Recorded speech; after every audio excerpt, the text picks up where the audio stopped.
Catecismo sobre Nossa Senhora, Adultos, Lição 8. Natividade de Nosso Senhor Jesus Cristo, Circuncisão e Epifania. 222. Para onde foi a Santíssima Virgem após sua visita a Santa Isabel? Voltou para sua casa de Nazaré, lugar de seus inocentes encantos. 223. Morou ali muito tempo? Não. O imperador César Augusto decretou o recenseamento de todos os seus súditos.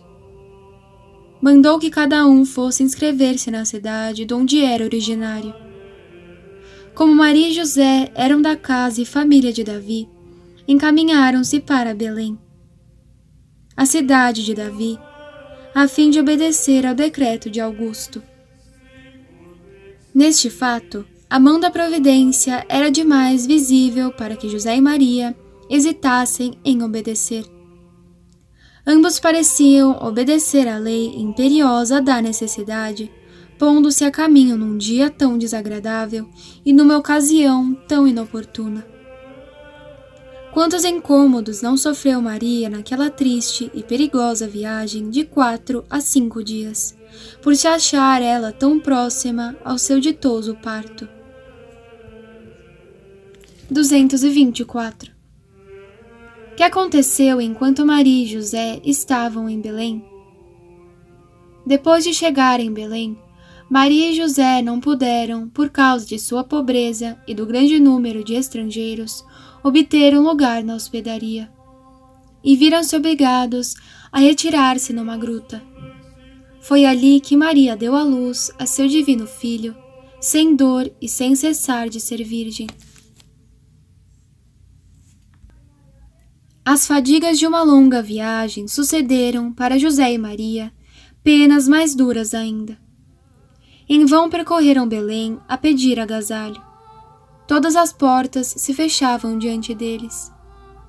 Repelidos até da hospedaria, que estava repleta de viajantes e negociantes, retiraram-se numa gruta pouco profunda, perto da cidade, na qual uns pastores abrigavam às vezes seus rebanhos.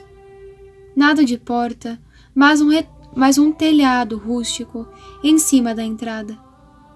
Neste momento, a gruta encerrava uma manjedoura e um pouco de palha. A tradição acrescenta que ali estavam igualmente um boi e um jumento amarrados para passar a noite. 225. Que fez a Santíssima Virgem depois do nascimento do Salvador? Envolveu-o em panos, deitou-o no presépio e, prostrando-se, adorou-o. Nota: a gruta na qual nasceu o Salvador ainda existe. Forma aqui a cripta da Basílica da Natividade, erguida neste lugar pela Imperatriz Santa Helena. Esta gruta santa é muito irregular. Não recebe luz alguma durante o dia e é natural em grande parte, rasgada num grande rochedo calcário.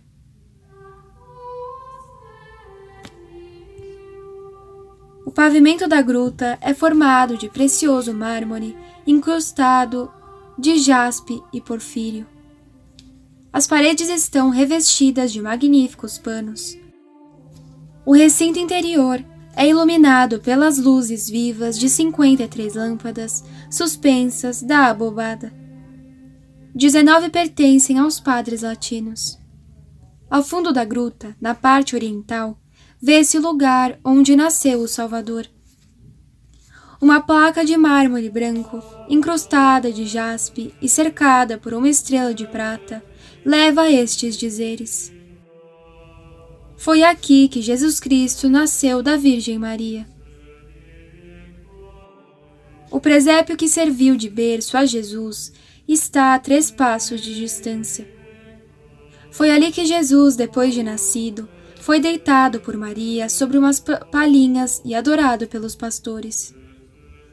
Sabe-se que a madeira que formava a manjedoura foi trazida para Roma por Santa Helena e se guarda hoje na Basílica de Santa Maria Maior.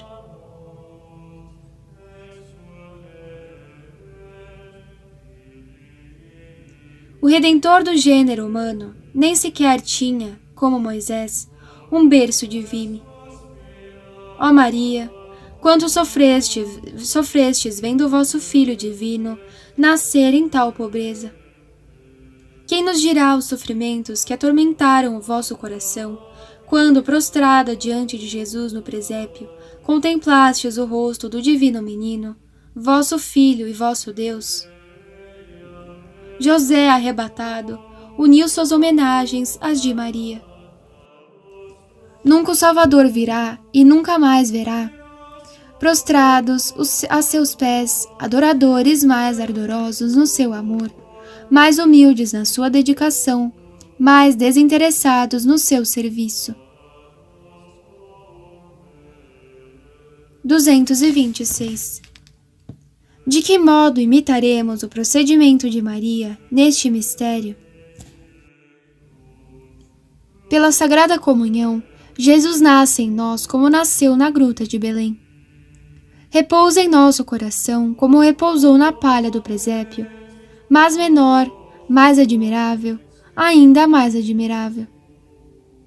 Pois se quisermos imitar a Maria, unamo-nos aos sentimentos de que estava penetrada diante do presépio, e pelo fervor de nossa ação de graças, procuremos dar a Jesus sacramentado uma recepção respeitosa, terna e generosa como a de Maria.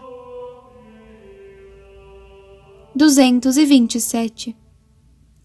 Foi por acaso que Jesus nasceu num lugar tão indigno de sua divina majestade?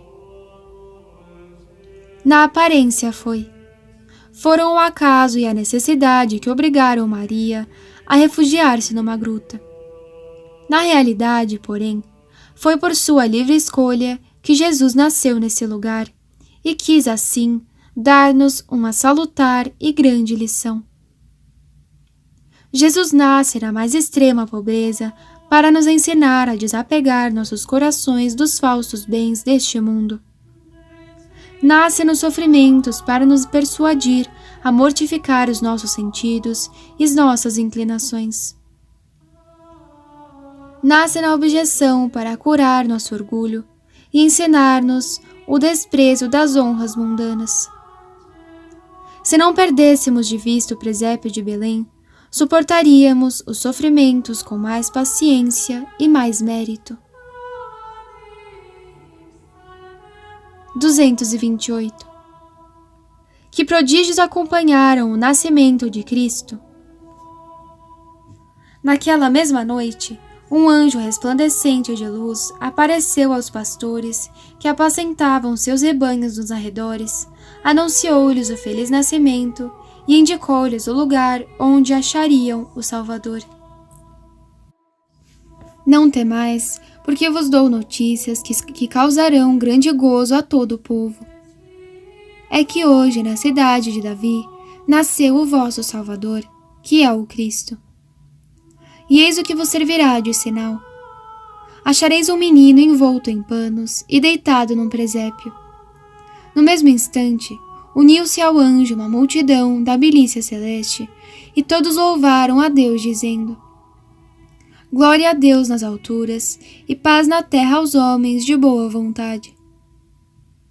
Os pastores foram logo a Belém e acharam Maria, José e o menino deitado no presépio. Vendo, reconheceram a verdade das palavras do anjo a respeito do menino. Contavam a todos o que viram, e todos ficavam cheios de admiração. Os desígnios de Deus são insondáveis, tudo lhe serve para anunciar o Evangelho. Não há quem não fique maravilhado ao ouvir tão belo testemunho de lábios tão inocentes quão rústicos. Se fossem homens afamados, fariseus ou doutores da lei que narrassem tais maravilhas, com certeza o mundo teria acreditado que era para adquirirem mais fama com tais visões. Mas quem pensará em contradizer a simples pastores na sua narração singela e sincera? A plenitude de sua alegria ostenta-se naturalmente, e seu falar é sem dissimulação. Precisava de tais testemunhas quem devia escolher pescadores rústicos e ignorantes para serem seus primeiros discípulos e os futuros doutores da Igreja.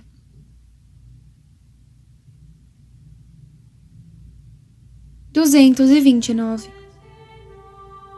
Qual é a festa que nos lembra o nascimento de Jesus Cristo?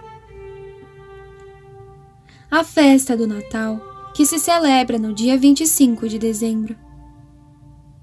Feliz o país, mas, sobretudo, feliz o coração do qual nasce Jesus. Só uma cidade gozou desta prerrogativa, de que todas as almas de boa vontade podem também gozar.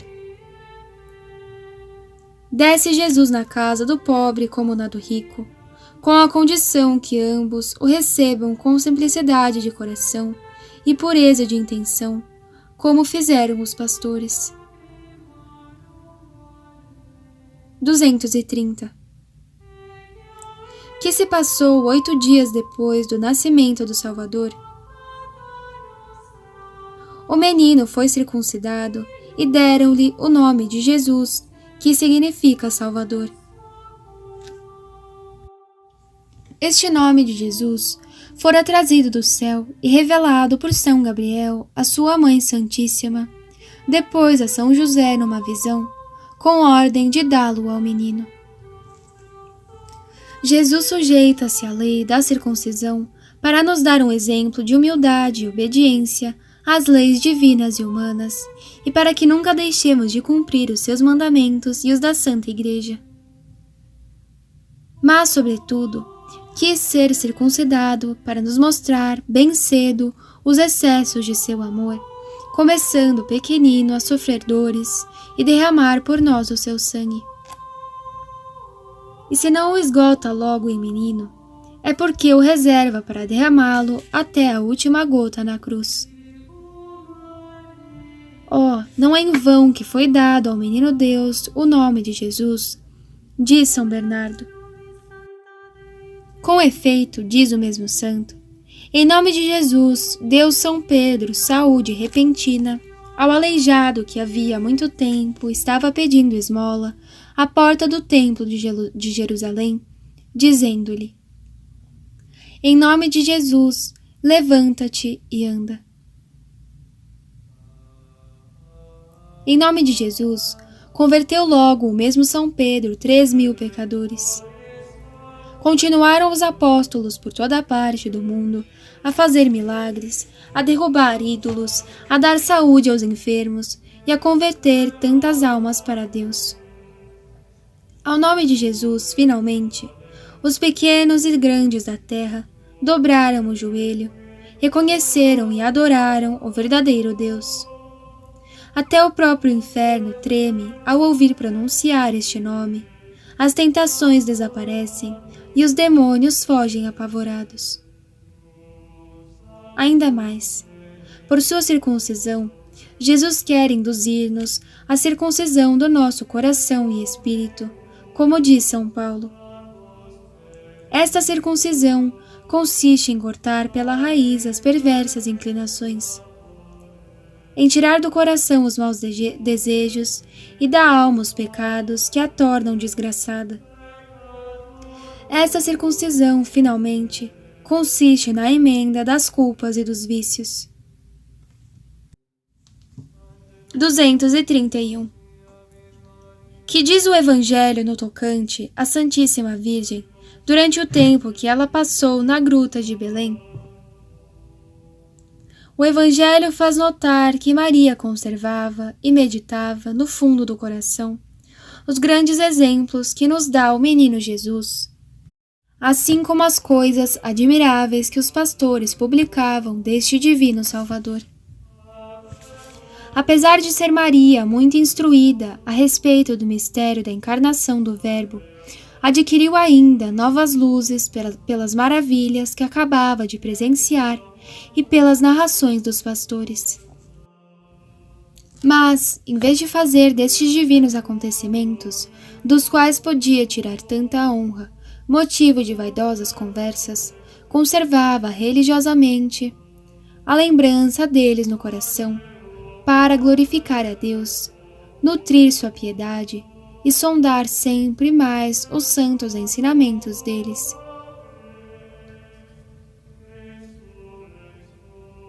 (232) Já dissemos que Maria é Mãe de Deus. Pode-se demonstrar de modo mais completo esta verdade, que é uma das bases do cristianismo? Sim. Ao argumento da razão, podem-se acrescentar os testemunhos tirados da Escritura Sagrada e da tradição. 233. Citai alguns testemunhos tirados da Escritura Sagrada. Os seguintes trechos, tirados dos autores inspirados, estabelecem com evidência: primeiro, que Jesus é o verdadeiro Filho de Maria. Maria, de quem nasceu Jesus, que é chamado Cristo. Mateus 1,16. B. Toma o menino e sua mãe e foge para o Egito. Mateus 2,13. C. Concebereis e dareis à luz um filho, a quem poreis o nome de Jesus. Lucas 1,31. D. Simeão os abençoou e disse a Maria, sua mãe. Lucas 2,34. Segundo, que Jesus, filho de Maria, é verdadeiramente Deus. A. Ela, Maria, dará à luz um filho, a quem poreis o nome de Jesus, porque salvará seu povo de seus pecados. Ora, tudo isso aconteceu para cumprir-se o que o Senhor havia dito pelo profeta. Isaías 7,14. Eis que uma virgem conceberá e darás à luz a um filho, ao qual se porá o nome de Emanuel, isto é, Deus conosco. Mateus 1, 21, 23. B. O fruto santo que há de nascer de ti será chamado Filho de Deus. Lucas 1, 35. C. E donde procede esta honra para mim, que a mãe de meu Senhor se digne visitar-me? Lucas 1, 43. Tal foi a exclamação que Santa Isabel, cheia do Espírito Santo, fez recebendo em sua casa sua prima, a Virgem Maria. D. Quando se completaram os tempos, Deus mandou seu filho nascido de uma mulher. Dessas citações, que se poderiam multiplicar, deduz-se claramente: primeiro, que Maria é mãe. Segundo, que é mãe de Jesus porque o deu à luz. Terceiro, que Jesus, filho de Maria, é Deus. Portanto, não há dúvida. Maria é mãe de Deus no sentido mais estrito da palavra. 234. Citai agora alguns testemunhos da tradição católica. A tradição católica, pelas atas da Santa Sé, pelos decretos dos concílios, pelos escritos dos padres e doutores e pela liturgia sagrada, afirma também, de modo particular, o dogma da maternidade divina de Maria. Primeiro, é o símbolo de nossa fé que proclama esta verdade. Creio em Deus, Pai Todo-Poderoso, e em Jesus Cristo, um só seu Filho, nosso Senhor, o qual foi concebido do Espírito Santo, nasceu de Maria Virgem. Segundo, entre os concílios, deve-se citar o de Éfeso, ano 431, que vingou a Mãe de Deus das blasfêmias de Nestório. Nota: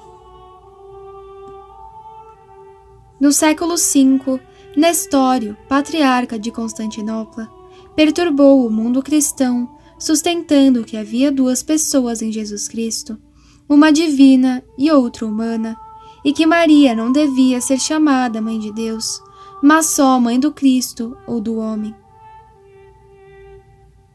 Esta heresia, que destruía o mistério da redenção pela base, foi vigorosamente combatida por Santo Cirilo de Alexandria, depois condenada pelo Papa Celestino I.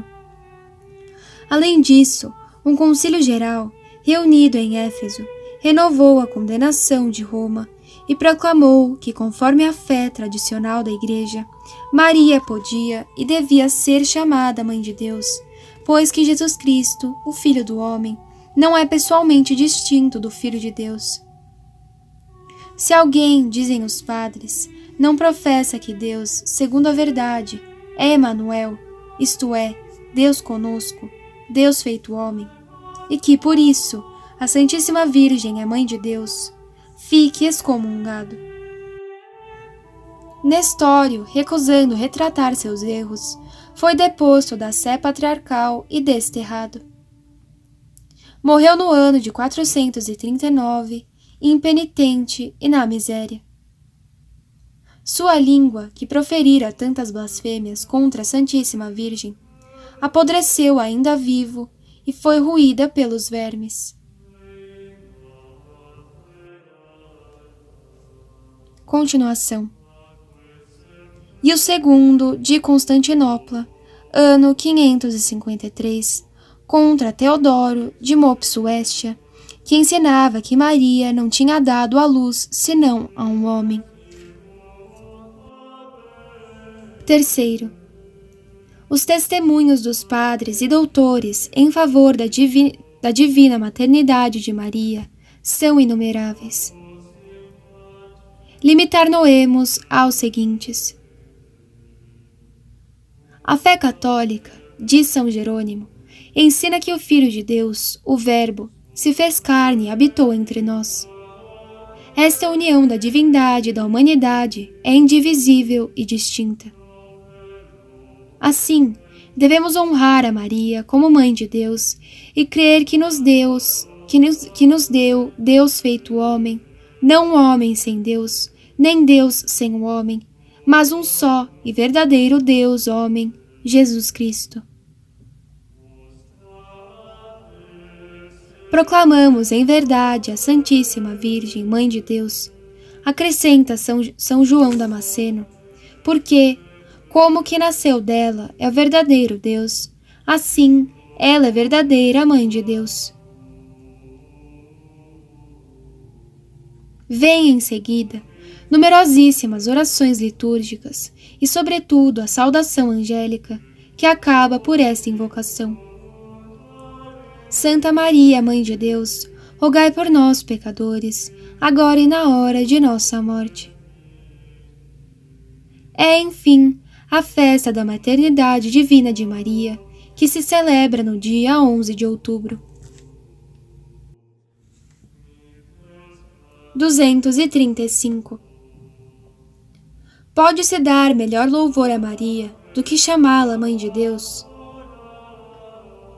Não, porque este título de Mãe de Deus contém um louvor tão grande, diz São Bernardino de Sena, que não há semelhante, porque não se acha nem entre anjos, nem entre os homens, quem tinha esta sublime dignidade de ter um Deus por filho. Além disso, é maior honra ser Mãe de Deus do que ser soberana das criaturas de Deus. Eis porque invocamos Maria antes como Mãe de Deus do que como soberana do universo. Um orador célebre, fazendo um dia o panegírico de Felipe de Macedônia, pai de Alexandre, Depois de ter sucessivamente exaltado a nobreza do nascimento de seu herói, a abundância de suas riquezas, a extensão de seu poder, a sublimidade de sua coragem, o número de suas vitórias, fez uma pausa e exclamou: Filipe, pouco caso faço de tudo o que disse até agora. Quero pôr o remate a vosso elogio por estas palavras. Sois o pai do grande Alexandre, que depois de coroar-se de glória por toda a terra, é ele mesmo a vossa coroa. Igualmente, e melhor ainda, pode-se dizer outro tanto de Maria. Quando se diz com o escritor sagrado, Maria, da qual nasceu Jesus, dá-se a esta augusta Virgem o mais belo de todos os elogios. Exemplo A. O pastor protestante e o camponês. Um pastor protestante, passeando nos arredores de uma cidade à beira-mar, deparou-se com um fazendeiro seu conhecido, que estava trabalhando com os filhos no quintal, junto à estrada, em frente da casa. O pastor sabia que o fazendeiro era bom católico e perguntou-lhe: O senhor assistiu à prática do pároco domingo passado? Pois não, senhor. Assisti e até gostei muito. Qual foi o assunto do sermão? Foi Nossa Senhora. E até o padre insistiu muito e citou-nos com veemência a amá-la, porque é nossa mãe e a mãe de Deus, e sempre alcança de seu divino Filho tudo o que pedimos a ela. Deixa disso, homem. Falsidade e engano, meu amigo, disse o pastor. Esta senhora não é mãe de Deus. O pastor continuou a falar mal contra o culto da Virgem Nossa Senhora e contra as homenagens que lhe tributam os católicos. O camponês estava podando um arbusto e escutou, sem se perturbar, as dissertações do herege. Por fim, interrompeu a conversa e disse bruscamente: O senhor pastor gosta de figos? Impertinente, que há de comum entre figos e Maria? Deixa de figos, quero primeiro convencê-lo. Repito-lhe, o senhor gosta de figos? Não há dúvida, gosto muito, respondeu o pastor. Pois então, quem gosta de figos deve tratar bem a figueira. Quem ama o filho não fala mal da mãe, ouviu? O pastor não continuou a palestra, prosseguiu o caminho, envergonhado de ter sido confundido por um simples camponês. 236. Que virtudes, sobretudo, mereceram a Santíssima Virgem ser escolhida para a Mãe de Deus? Esta escolha foi particularmente a recompensa de sua profunda humildade e de sua perfeita pureza. 237. De que modo as virtudes de Maria lhe mereceram ser Mãe de Deus? Os teólogos distinguem duas espécies de merecimentos: o de dignidade e o de conveniência. O merecimento de condigno dá um direito formal à recompensa, porque supõe que esta é a obra da qual é o prêmio, são da mesma ordem e que existe certa igualdade entre ambos. Assim, nossos atos feitos em estado de graça e sobrenaturalmente bons são meritórios para o céu de um merecimento de condigno. O merecimento de congruo ou de conveniência não tem diretamente o valor para a recompensa por causa da desproporção que existe entre a obra e a recompensa. É assim, por exemplo, que o ato sobrenaturalmente bom, cumprido por um pecador, tem só um merecimento de conveniência. Pois bem, precisamos de admitir com Santo Tomás, Soares e todos os teólogos que Maria não mereceu sua maternidade divina de um merecimento de condigno, porque a maternidade divina, pertencendo à ordem da união hipostática de Deus com a natureza humana, é superior a todos os merecimentos possíveis naturais e sobrenaturais que podem ser adquiridos por uma criatura humana.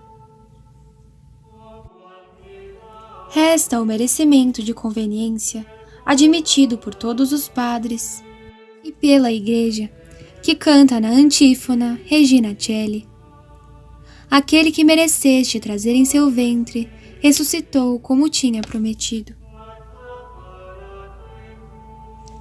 238. Que se entende por estas palavras? Maria ficou sempre virgem.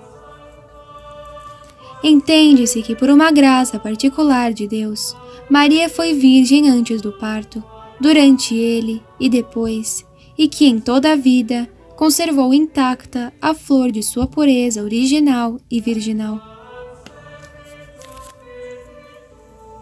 239. É artigo de fé a virgindade perpétua de Maria? Sim, a virgindade perpétua de Maria é uma verdade de fé católica que a Igreja definiu em seus concílios. A mãe de Jesus, declararam os padres dos segundos concílios de Constantinopla e de Latrão, ficou virgem perfeita na conceição do Filho de Deus durante o parto e depois do parto. Confessamos esta verdade todos os dias, dizendo no símbolo: creio em Jesus Cristo, que nasceu da Virgem Maria. Pois a Igreja ensinou sempre estas palavras, dando-lhes o sentido que Maria é a Virgem por excelência, e que sua virgindade perpétua é um dom milagroso ligado à sua maternidade divina. Daí o costume de chamar a Maria de a Santíssima Virgem, como sendo seu nome próprio e distintivo. 240. Sobre que base se assenta nossa crença na virgindade perpétua de Maria? Sobre a Escritura Sagrada e sobre o ensino tradicional da Igreja Católica. Primeiro, o Evangelho nos ensina, de modo formal, que Maria era virgem antes de conceber a Jesus. Lemos em São Lucas que o anjo Gabriel foi mandado por Deus a uma virgem que se desposara com um homem chamado José. Donde se segue que Maria era virgem antes da anunciação. E assim permaneceu, concebendo o Filho de Deus no seu casto seio. Porque esta conceição foi obra não do homem, mas sim do Espírito Santo, como o diz claramente o evangelista São Mateus. Segundo, a fé constante e universal da Igreja é que Maria ficou virgem durante o parto e depois. Primeiro, durante seu divino parto, visto que tal parto milagroso não diminuiu, mas consagrou, pelo contrário, a pureza virginal de Maria. Jesus nascendo, dizem os santos doutores, é semelhante ao raio de luz que irradia do astro, sem que este receba a menor alteração. São Tomás, belamente, assim se exprime. Quem manda a todos os homens respeitar seus pais, teria ao nascer deixado de honrar sua mãe. Não é menos certo que Maria ficou virgem depois do parto. Muitas vezes na liturgia, a Igreja professa a virgindade perpétua de Maria, chamando-a a Virgem das Virgens, Rainha das Virgens. Mãe fecunda de Deus e sempre virgem, virgem incomparável e etc. É artigo de fé que a bem-aventurada Virgem Maria, verdadeira Mãe de Deus, conservou sempre sua virgindade intacta antes do parto, durante ele e depois até o fim de sua vida. Exemplo B. Visão de Santo Ildefonso. Entre as muitas virtudes praticadas por este santo arcebispo de Toledo, sobressai seu amor predileto a Maria Santíssima, amor que bebera, por assim dizer, com o leite materno. Deu provas comovedoras de sua devoção a Nossa Senhora, com a enérgica campanha que sustentou contra os hereges que inculcavam na mente dos povos que não se acreditasse na perpétua virgindade de Maria. Defendeu a honra de Maria num sábio e eloquente escrito. A Rainha dos Céus não se deixou vencer em generosidade. Quis agradecer pessoalmente a seu servo pelo que acabava de escrever. A 18 de dezembro, dia da festa da expectação, o piedoso arcebispo levantou-se cedinho para ir à catedral cantar matinas. Abertas as portas, os diáconos e cônegos que o acompanhavam pararam na estrada, estupefatos, arrebatados por uma viva luz que iluminava o santuário. Tomados de espanto, à vista deste prodígio, queriam voltar para trás. Mas o santo prelado animou-os e firmando seu coração, contemplou este esplendor com o olhar seguro da águia. Adiantou-se para o altar e pôs-se a rezar para saber o que aquilo significava. A Rainha do Céu apareceu-lhe no púlpito, onde costumava dirigir as palavras aos fiéis. É impossível descrever os sentimentos que esta visão lhe inspirou.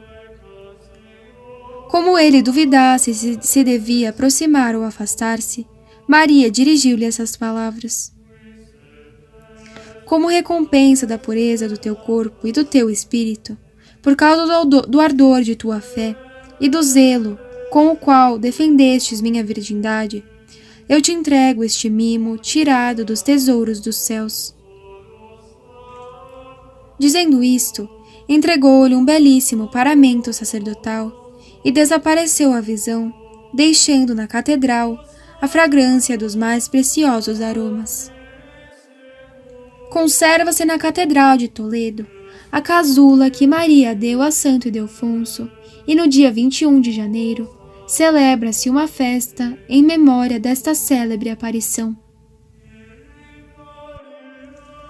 241. Se Maria ficou perpetuamente virgem, como podemos conciliar estas palavras do Evangelho e outras semelhantes? Primeiro, deu à luz a seu primogênito. Lucas 2:7. Segundo, o pai e a mãe de Jesus estavam admirados do que se falava a seu respeito. Lucas 2:33. Terceiro, Jesus, falando ainda ao povo, sua mãe e seus irmãos, que estavam do lado de fora, pediram para falar-lhe. Mateus 12:46. Explicações. Primeiro, entre os judeus, o primogênito não era, como nota Santo Jerônimo, aquele filho depois do qual outros houvessem nascido ou pudessem nascer, mas simplesmente o nascido primeiro, ainda que outros não nascessem.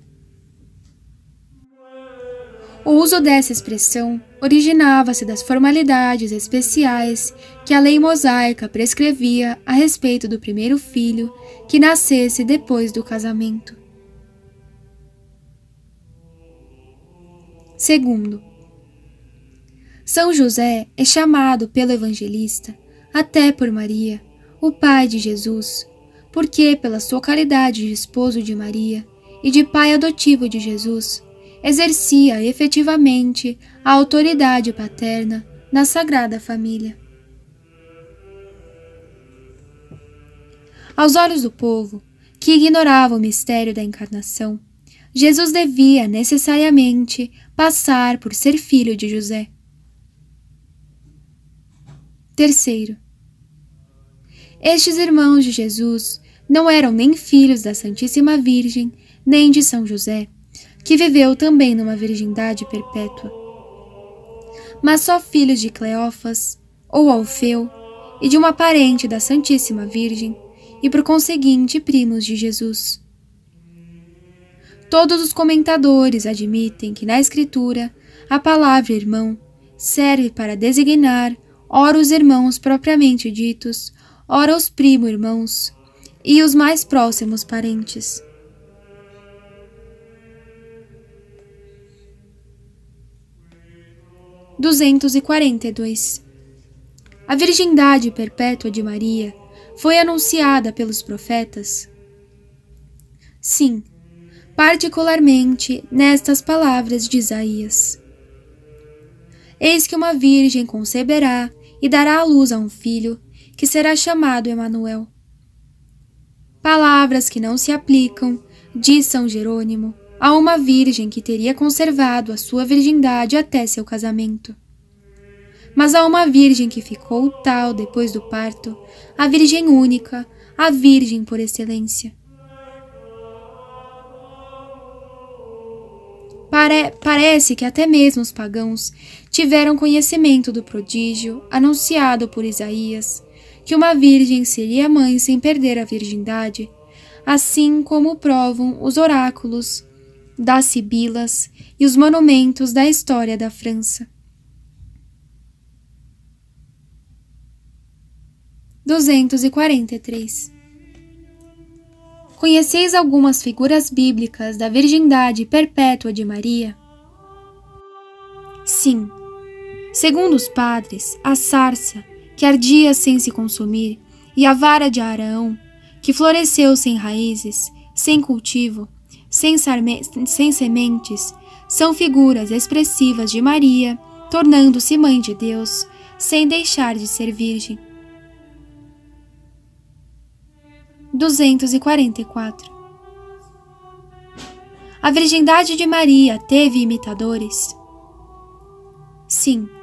Na Igreja Católica, a virgindade de Maria teve numerosos imitadores, segundo o que anunciava o profeta real por estas palavras. Serão apresentadas ao rei as virgens que formarão o cortejo dela. Muitos sacrificaram um brilhante porvir, desprezaram as honras, até derramaram o sangue no meio das torturas, para conservarem sem mácula sua pureza virginal e ficarem fiéis ao divino esposo de sua alma. Exemplo C. Antes morrer do que ser manchado. No ano de 870, os dinamarqueses cometeram atrocidades na Inglaterra. Sabendo da chegada deles, a abadesa de Coldingham recomenda sua comunidade a Deus e Maria. Mais cuidadosa de conservar a sua virtude e a de suas religiosas do que a própria vida, a superiora do mosteiro, Santa Eba, reuniu as irmãs numa capelinha dedicada a Maria. Ó Maria, Mãe Imaculada, disse ela, vinde em auxílio de vossa humilde serva e inspirai-lhe o meio de conservar sua virtude e a de suas irmãs aqui prostradas.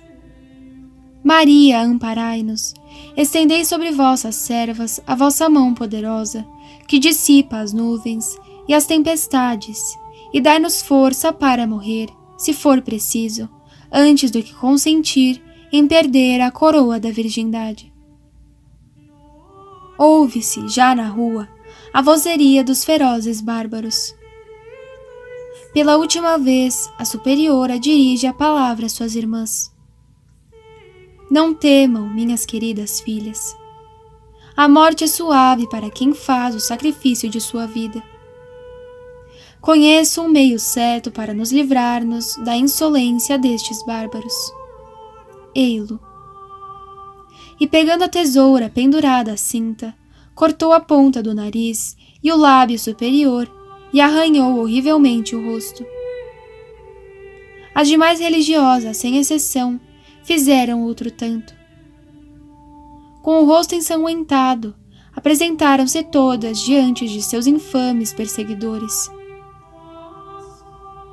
A esta vista, os ferozes bárbaros recuam cheios de espanto. Mas logo voltam à carga, mais furiosos, ateiam fogo ao mosteiro, e quando se retiram, não deixam senão um montão de cadáveres e de ruínas. Deus recompensou essas nobres vítimas, que tão generosamente sacrificaram os atrativos deste mundo para conservar a sua virtude. Seus rostos, segundo a bela expressão dos livros sagrados, resplandecerão como o sol no reino de seu Pai. 245. O nascimento de Jesus foi manifestado só aos judeus? Deus manifestou-o também aos gentios na pessoa dos magos, chamados, por esta razão, as primícias da gentilidade. 246. Como se deu esta manifestação? Enquanto um anjo anunciava o nascimento do Salvador aos pastores de Belém, uma estrela milagrosa aparecia aos povos do Oriente. 3 príncipes, designados pelo nome de magos, isto é, sábios, entenderam por este sinal que o libertador de Israel nascera e apressaram-se a procurá-lo para tributar-lhe suas homenagens. Guiados pela estrela, os magos chegam a Jerusalém, capital da Judéia, onde perguntam: onde nasceu o rei de Judá? Vimos a sua estrela no Oriente e viemos adorá-lo. A esta notícia, Herodes perturba-se e com ele toda a cidade. Consulta os doutores da lei e fica sabendo que a cidade de Belém seria o lugar onde Messias prometido havia de nascer. Envia, pois, os magos para essa localidade, dizendo-lhes que apenas o achassem, lhe viessem dar parte porque também o queria adorar, quando pelo contrário cultivava no coração a ideia de o matar. Saem em seguida fora da cidade esses 3 reis, dirigindo-se para Belém. A mesma estrela lhes aparece e de novo guia-os até o presépio. Os magos entram na casa. Vem um menino recém-nascido, pobremente enfaixado, tremendo de frio, gemendo e chorando. Reconhecem ser ele o Rei dos Reis, o Salvador do mundo, prostram-se na sua divina presença, adoram-no e lhe oferecem os seus dons: ouro, incenso e mirra. Ouro como rei, incenso como Deus, e mirra como o homem mortal. Avisados por Deus para que não voltassem por Jerusalém, porque Herodes pretendia tirar a vida do menino, dirigiram-se às suas terras por outro caminho. Tal é o mistério que a festa da Epifania nos lembra. 247. De que modo podemos imitar o exemplo dos magos? Imitaremos o exemplo dos magos visitando com frequência Jesus no Santíssimo Sacramento do altar, oferecendo-lhe os dons místicos figurados pelos presentes dos santos reis, isso é, o ouro da caridade, o incenso da oração, a mirra de uma vida penitente e mortificada. 248. Que nota o Evangelho a respeito da visita dos magos ao menino Deus? O Evangelho diz que os magos, entrando na casa, acharam o menino com Maria, sua mãe, E aqui São Boaventura observa que nunca se acha Jesus senão com Maria e por Maria, e que é em vão que se procura este menino, quando não se quer achá-lo com sua Santa Mãe.